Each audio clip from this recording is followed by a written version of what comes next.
மிருகங்கள் கொடூரமான முறையில் பாலியல் வன்கொடுமை செய்யப்பட்ட செய்தி அறிந்து ஒரு பக்கம் வேதனை, ஒரு பக்கம் அதிர்ச்சி, மற்றொரு பக்கம் மிகுந்த கோபம்.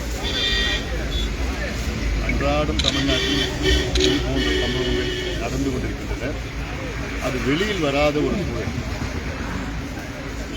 இதைத்தான் ஸ்டாலின் அவர்களுடைய ஆட்சி மோசமான ஒரு ஆட்சி.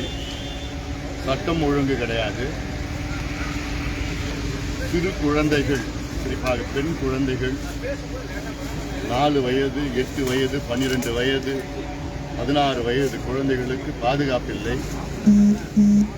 குடிபோதை மட்டுமில்லை, கஞ்சா போன்ற போதை பழக்கத்தால் தமிழ்நாட்டின் இளைஞர்களை மனித மிருகங்களாக ஆக்கிய திமுக ஆட்சியை அகற்ற வேண்டும் என்று தமிழ்நாட்டில் உள்ள அனைத்து பெண்களும் முடிவு செய்து விட்டார்கள். வருகின்ற தேர்தலில் இந்த கோபத்தை வெளிப்படுத்துவார்கள். இதுவரை திமுக ஆட்சியில் 8700 கொலைகள் நடந்திருக்கின்றன. பெண்களுக்கு எதிரான குற்றங்கள் 44,000 குற்றங்கள், போக்சோ வழக்குகள் 27,000 போக்சோ வழக்குகள். இதுக்கெல்லாம் காரணம் மதுக்கடைகள், மணமகிழ் மன்றங்கள். அதாவது 4700 டாஸ்மாக் கடைகள் இருக்கிறது, ஆனால் 1500 மணமகிழ் மன்றங்கள் இருக்கிறது. 20,000 சந்து கடைகள் இருக்கிறது ஒரு பக்கம். மற்றொரு பக்கம் கஞ்சா, காக்கெயின், ஹெரோயின், அபின், எல்எஸ்டி, பென்டனைல் போன்ற, மித்தைல் ஆம்பிட்டமைன் போன்ற கொடூரமான போதைப் பொருட்கள், ஊசி, மாத்திரை, மருந்து எல்லாமே தமிழ்நாட்டில் நகரத்தில் மட்டுமல்ல கிராமங்களில் கிடைத்துக் கொண்டிருக்கின்றன. அதை இந்த தலைமுறை அதை பயன்படுத்திக் கொண்டிருக்கின்றார்கள். காரணம் முதலமைச்சர் அவர்கள். அவர் முதலமைச்சர் அன்றாடம் விளம்பரப்படுத்திக்கிட்டு விளம்பர படங்களை நடித்துக் கொண்டிருக்கின்றார். அவ்வளவுதான். அன்றாடம் பார்த்தா அவர் விளம்பர படத்தில் நடிச்சிட்டு இருக்கிறார். தமிழ்நாடு ஒளிர்கிறது, மிளிர்கிறது எல்லாம் சும்மா கதை விட்டுட்டு. ஆனா இந்த பக்கம் சின்ன சின்ன சிறுமிகள் கொடூரமான முறையில் பாலியல் வன்கொடுமைகள். அதை பத்தி முதலமைச்சர், ஏன்னா காவல்துறை முதலமைச்சர் கீழே தான் இயங்கிட்டு இருக்கு. அது இயங்கிட்டு இருக்காது, அது வேற விஷயம். முதலமைச்சர் முதல்ல இயங்கிட்டு இருக்காரு, அது வேற கேள்விக்குறி. வெறும் பேட்டி கொடுத்துக்கிட்டு, விளம்பரம் கொடுத்துக்கிட்டு, விளம்பர படத்தில் நினைச்சிட்டு இருக்கிறாரு. அதனால மக்கள் மிகுந்த கோபத்தில் இருக்கின்றார்கள். ஒவ்வொரு தரப்பும் போராடிட்டு இருக்கிறாங்க. செவிலியர்கள், ஆசிரியர்கள், இணை பேராசிரியர்கள், மருத்துவர்கள், அரசு ஊழியர்கள், சத்துணவு ஊழியர்கள், துப்புரவு பணியாளர்கள் எல்லாமே போராடிட்டு இருக்கிறாங்க. அவங்க கோரிக்கை நிறைவேற்றல. இப்படி தினம் கொலை. நேற்று மானாமதுரையில் ஒரு 2 கொலை நடக்குது, திருப்பூர்ல 2 கொலை நடக்குது, கும்மிடிப்பூண்டியில் கொலை நடக்குது. எல்லாம் கொலை. என்ன காரணம்? இவங்க மதுக்கடை, டாஸ்மாக் கடை, மணமகிழ் மன்றம், சந்து கடை. இந்த பக்கம் மது, கஞ்சா, காக்கெயின் போன்ற போதைப் பொருட்கள். அதனால இதை நிச்சயமாக பெண்கள் மன்னிக்க மாட்டார்கள், குடும்பங்கள் மன்னிக்காது.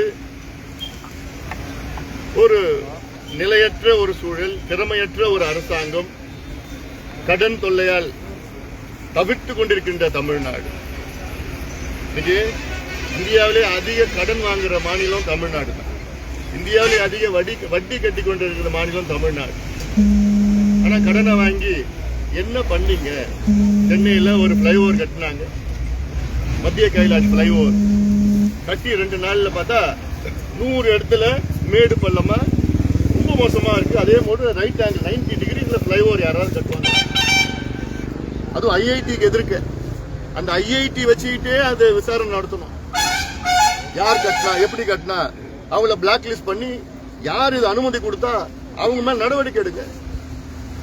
நான் சொன்னதுக்கு பிறகு அதுக்கு மேல பிளைஓவர் இப்பதான் கட்டினாங்க கான்கிரீட்ல. 2 நாள் பிறகு அது மேல தார் போட்டு பூசுவேன். கேடு கட்ட ஒரு அரசாங்கம். யாராவது ஒரு கான்கிரீட் பிளைஓவர் போட்டுட்டு அதுக்கு 2 நாள் பிறகு தார் மேல போட்டு பூசுவாங்களா, மூடுவாங்களா? அப்ப என்ன தரமற்ற ஒரு பிளைஓவர் கட்டினீங்கல்ல, அப்ப என்ன நடவடிக்கை எடுத்தீங்க நீங்க? எல்லாத்துலயும் லஞ்சம், ஊழல், கொள்ள அடிச்சுக்கிட்டு அந்த பணத்தை வச்சுக்கிட்டு ஏதோ தேர்தலில் கொடுத்துட்டு வெற்றி பெறலான்னு அந்த கனவுல இருக்கிறார். தினம் விளம்பரப்படுத்திட்டு இருக்கிறார். நிச்சயமா மக்கள் கோபத்தில் இருக்கிறாங்க. இன்னைக்கு நாங்களாம் எதுக்கு திருச்சிக்கு போயிட்டு இருக்கோம். பிரதமர் அவர்கள் வர இருக்கின்றார். மிகப்பெரிய ஒரு பொது கூட்டம் அது. எங்கள் கூட்டணி அனைத்து இந்திய அண்ணா திராவிட முன்னேற்ற கழகம் தலைமையிலான தேசிய ஜனநாயக கூட்டணி மிகப்பெரிய வெற்றி பெறும். அந்த தேர்தலில் குறைந்தது நாங்கள் 200 தொகுதிகளில் நாங்கள் வெற்றி பெறுவோம். மிக உறுதி. மக்கள் முடிவு செய்து விட்டார். அந்த வகையில் தான் மக்களுடைய எண்ணங்கள் இருக்கிறது. இந்த கூட்டத்துக்கு நான் தமிழகத்தில் கேஸ் தட்டுப்பாடு இருக்கு. அதுக்கு என்ன எப்படி? அதாவது அந்த ஈரான் பிரச்சனையினால இந்தியாவில் மட்டுமில்ல உலக அளவிலே இந்த நிலை இருக்கிறது. ஆனாலும் வீட்டு சமையல் எரிவாயுவுக்கு எந்த பிரச்சனையும் இல்லை. வணிக எரிவாயுவுக்கு ஒரு சில பிரச்சனைகள் வந்திருக்கிறது.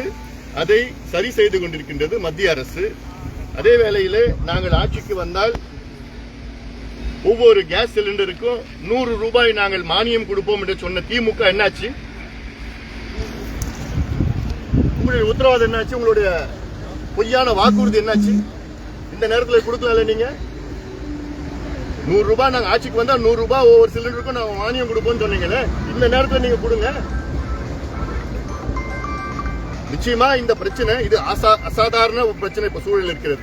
உலக அளவில் போர் நடந்து கொண்டிருக்கிறது. உலக அளவில் அத்துணை நாடுகளும் பாதிக்கப்பட்டிருக்கிறது. ஆனாலும் வீட்டு சமையல் எரிவாயுவுக்கு எந்த பிரச்சனை இல்லை. டொமஸ்டிக் சிலிண்டருக்கு எந்த பிரச்சனை இல்லை. வணிக ரீதியில் கமர்ஷியல் சிலிண்டருக்கு தான் விலை அதிகப்படுத்திருக்கோம். ஆனாலும் ஒரு சில நாட்களில் அது குறையும். நாங்கள் அழுத்தம் கொடுத்து தான் இருக்கிறோம், பேசித்தான் இருக்கிறோம். இது ஏதோ தமிழ்நாட்டு மட்டும் பிரச்சனை மட்டும் கிடையாது. இந்தியா முழுவதும் உலகம் முழுவதும் இருக்கின்ற பிரச்சனை அது.